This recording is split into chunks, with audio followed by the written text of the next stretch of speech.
இன்னைக்கு நம்ம பார்க்க போகிறது தயிர் சாதம். எல்லாருமே ரொம்ப விரும்பி சாப்பிடக்கூடிய ஒரு ஐட்டம். வாங்க இந்த வீடியோக்குள்ளே போகிறதுக்கு முன்னாடி, this video sponsor by BuyMode e-shopping app. BuyMode e-shopping application is one of the online shopping application. ஒரு பாத்திரம் எடுத்துக்கிட்டு இந்த மாதிரி அதில் கொஞ்சம் தண்ணி, நம்ம தேவைக்கு தக்கன தண்ணி எடுத்து ஸ்டவ்வை ஆன் பண்ணிவிட்டு, இப்போ அந்த தண்ணி எடுத்து நம்ம கொதிக்க வைக்கணும். நல்லா தண்ணி கொதிச்சு வரையில் பாருங்கள், தண்ணி இப்போ சூடாகிக்கிட்டு இருக்கு. அதுக்கப்புறம் நம்ம தேவையான அரிசி எடுத்து நல்லா வாஷ் பண்ணி 1க்கு 3 தடவை நல்லா அரிசி எடுத்து நல்லா வாஷ் பண்ணி எடுத்து வச்சுக்கிடணும்.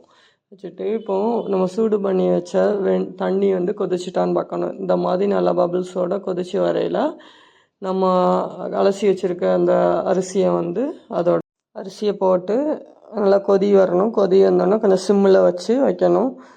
நல்லா ஃபுல்லாக எல்லா அரிசியும் போட்டுடலாம். போட்டுட்டு நல்லா சிம்மில் வச்சு வைங்க.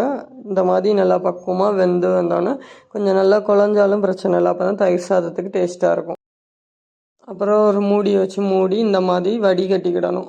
இருக்கிற தண்ணியை வடிகட்டி எடுத்துகிட்டு ஒரு பாத்திரத்தில் சாதத்தை ஃபுல்லாக மாற்றி எடுத்துக்கிடணும்.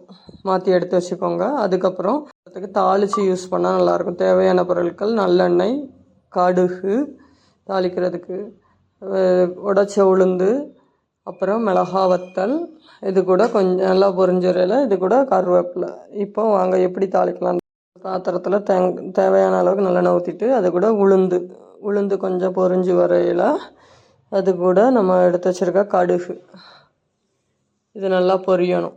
பொரிஞ்சதுக்கப்புறம் இந்த மாதிரி நல்லா பொரிஞ்சதுக்கப்புறம் மிளகா வத்தல் நம்ம கட் பண்ணி வச்சுருக்கணும் சின்ன சின்னதாக. அந்த மிளகா வத்தலை போட்டு நல்லா வதக்கிட்டு அது லேசாக வதங்கினோன்னா, ரொம்ப கருவை விட்டுறக்கூடாது. வதங்கினோன்னா நம்ம எடுத்து வச்சுருக்க கருவேப்பிலையை போட்டுற வேண்டியதான்.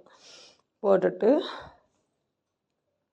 பாருங்க, கருவேப்பிலை போட்டுட்டு அதுக்கப்புறம்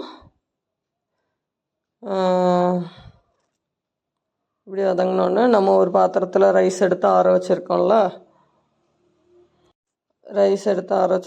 அதில் இந்த இப்போ தாளித்து வச்சுருக்கோமோ இதை அப்படியே கொட்டி கிண்டி விட்டுக்கிடணும்.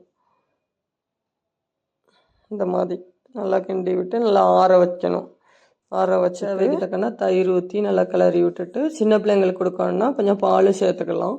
நான் தயிர் மட்டும்தான் ஊற்றிருக்கேன். இங்கே பாருங்கள், நல்லா கிளறி விட்டுட்டு தயிர் சாதம் ரெடி. இவ்வளோதான். தயிர் சாதம் பண்ணுறது ரொம்ப ஈஸி. எல்லாருமே ரொம்ப விரும்பி சாப்பிடக்கூடிய ஒரு ஐட்டம்னா அந்த தயிர் சாதம் தான். சின்ன பிள்ளைங்கள்லேருந்து பெரிய ஆள் வரையுமே விரும்பி சாப்பிடுவாங்க. இவ்வளோதான். பண்ணுறது ரொம்ப ஈஸி.